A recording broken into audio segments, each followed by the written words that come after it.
fakta analisa tajam soal TKP. Berani jawab tanpa jeda? Halo kakak abang, yuk kita bahas soal TKP berikut ini. Kalau dari soal kita bisa lihat pasti soal ini mengukur tentang teknologi informasi dan komunikasi.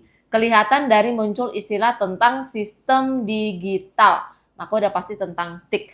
Nah, apa sih Kak yang perlu kita pahami tentang bahas soal aspeknya tentang TIK? Yang perlu kami ingat bahwa kamu harus terbuka dengan teknologi dan kamu mampu memanfaatkan teknologi tersebut secara efektif. Jadi kita harus cari penyelesaian yang cepat dan tidak butuh waktu yang lama. Nah, di situasi soal kita bisa baca bahwa Bakul ya tidak terbiasa atau belum terbiasa menggunakan suatu sistem. Maka apa yang harus dilakukan Bakul?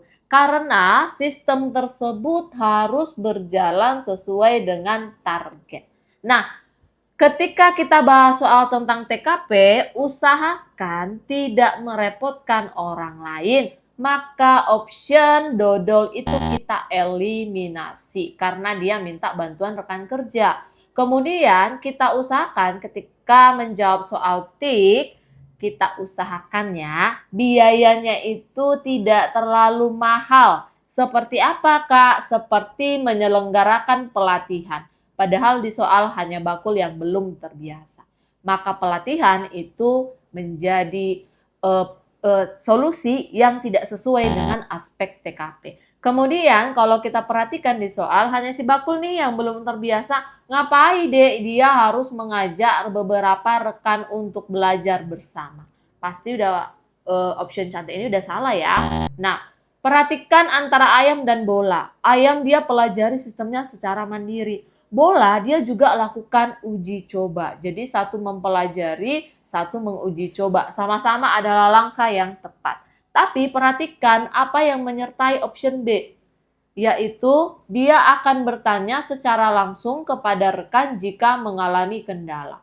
Kalau option A, dia belajar secara mandiri. Ketika membahas soal TKP, usahakan kamu menyelesaikan masalah secara sendiri.